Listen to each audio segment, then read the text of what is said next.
Hai Sobat Sukses, semua orang ingin bebas secara finansial. Tapi, tidak semua orang bisa sampai ke tahapan ini karena terus-menerus melakukan kesalahan manajemen keuangan tanpa mereka sadari. Dalam video kali ini, ada 5 kesalahan umum yang dilakukan anak muda dalam mengelola keuangan. Sebelum kita cari tahu 5 kesalahan ini, seperti biasa, selamat datang dulu buat sobat yang baru di channel ini. Jangan lupa klik subscribe dan hidupkan tanda lonceng supaya sobat bisa rutin mendapatkan video motivasi lain seperti ini. Klik like juga jika sobat suka konten ini dan silakan berikan masukan agar channel ini bisa makin berkembang. Bisa di kolom komentar atau juga di Instagram Motivasi Sukses. Tidak merencanakan keuangan jangka panjang. Banyak anak muda yang hidup untuk masa kini saja. Mereka membeli barang-barang mahal atau gawai terbaru supaya terlihat keren dan tidak pernah menyisihkan uang untuk 10-20 tahun ke depan. Beberapa lainnya lebih mengkhawatirkan. Mereka hidup gali lubang tutup lubang untuk membeli barang-barang atau gaya hidup yang tidak mereka butuhkan. Saat terjebak dalam hutang atau kantong yang kosong, jangankan merencanakan investasi masa depan, bisa bertahan hidup di masa kini saja sudah sangat beruntung.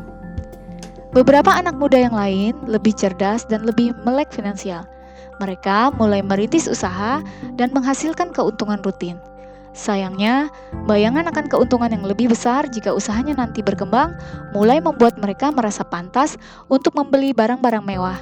Padahal, mereka membeli barang-barang tersebut dengan keuntungan yang masih di angan-angan alias belum didapatkan. Mereka ingin mendapatkan pengakuan lebih cepat atas kesuksesan usaha yang belum mereka capai. Berhati-hatilah dengan jebakan finansial jangka pendek ini.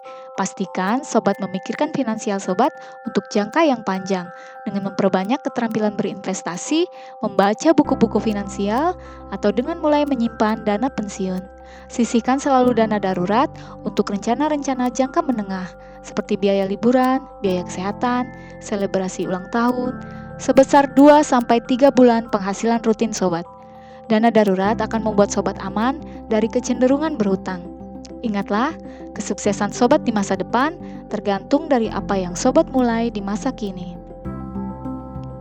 Menyimpan uang dalam bentuk cash. Banyak anak muda merasa puas dengan menyisihkan uang dan menyimpannya di tabungan. Nenek saya lebih parah, uangnya disimpan di bawah bantal. Kenyataannya, nilai uang terus berkurang sepanjang waktu. Jika sobat menyimpan uang 10 juta di tahun 2020, nilainya mungkin akan tetap 10 juta di tahun 2030.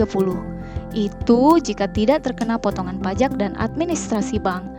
Bandingkan jika sobat menyimpan sejumlah uang yang sama dalam bentuk aset, maka nilainya akan terus bertambah seiring inflasi.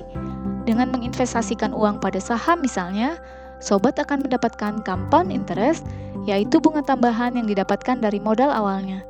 Sobat mungkin tidak bisa melihat keajaiban compound interest pada awalnya, tapi seiring waktu, perbedaan yang kecil itu akan menjadi besar di masa depan.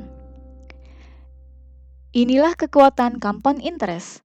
Kelihatan sangat membosankan pada awalnya, tapi dapat membuat perbedaan besar di waktu yang panjang. Bayangkan sobat, berapa uang sobat dalam 20 tahun atau 30 tahun mendatang. Takut belajar berinvestasi. Banyak anak muda takut berinvestasi. Biasanya mereka takut kehilangan uang karena tidak memiliki pengetahuan akan dunia finansial. Atau mereka takut salah masuk ke investasi bodong. Kenyataannya, banyak jenis investasi yang mudah dipelajari, bahkan oleh anak-anak muda. Deposito dan saham adalah sebagian dari jenis investasi yang bahkan bisa dimulai sejak umur 11 tahun. Lihat saja Warren Buffett. Buffett membeli saham pertamanya dengan hasil menjual koran, dan sekarang Buffett adalah salah satu orang terkaya di dunia. Bagi anak muda yang punya mimpi mendapatkan kehidupan glamor dan nyaman di masa depan, berinvestasi pada aset-aset yang memiliki nilai balik modal tinggi adalah keharusan. Belajar berinvestasi mirip seperti belajar naik sepatu roda. Saat dilakukan orang lain, kelihatannya mudah, tapi saat sobat yang berlatih sendiri, sobat jatuh dan jatuh lagi dan membuat sobat ingin berhenti. Pada saat sobat berhenti berlatih, sobat tidak akan pernah bisa memahami dunia investasi.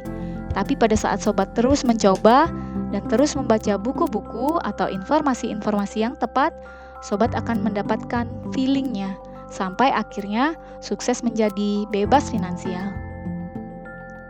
Berinvestasi dengan berhutang. Pada saat sobat berinvestasi, pastikan sobat sudah tidak memiliki hutang. Selesaikanlah hutang sobat sebelum memulai investasi.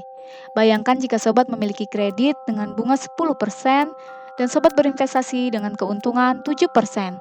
Artinya, setiap periode sobat kehilangan uang sebesar 10 minus 7% alias 3%. Pastikan sobat sudah membayar hutang atau kredit berbunga tinggi sebelum sobat menyisihkan uang untuk berinvestasi. Bukan masalah pemasukan, tapi masalah pengeluaran. Rudi memiliki gaji 20 juta sebulan, tapi Rudi tinggal di apartemen dengan biaya bulanan yang mahal, mobil mewah dengan pajak yang tinggi, gaya hidup yang foya-foya, dan utang-utang konsumtif dengan total nilai 25 juta sebulan. Bambang memiliki gaji 3 juta sebulan, tapi tinggal di rumah warisan, masak sendiri, hidup sederhana, tidak berhutang, dengan pengeluaran 2 juta rupiah sebulan.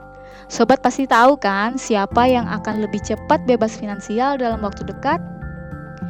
Banyak orang sukses dan kaya merintis kekayaannya dari penghasilan yang kecil. Tidak ada yang salah dengan gaji kecil. Yang menjadi masalah seringkali adalah cara sobat menghabiskan gaji sobat itu. Belanjakan uang sobat sesuai kebutuhan dan sisihkan sisanya untuk berinvestasi. Simpanlah aset sedikit demi sedikit untuk menciptakan lebih banyak uang. Dengan mengetahui 5 kesalahan umum pengelolaan keuangan ini, sobat bisa lebih cepat mengambil tindakan dan akhirnya lebih cepat bebas finansial. Nah sobat, kira-kira kesalahan nomor berapa yang masih sobat lakukan? Komen di bawah ya. Jangan lupa like, subscribe, share, komentar, dan follow Instagram Motivasi Sukses. Sampai jumpa, salam sukses bersama.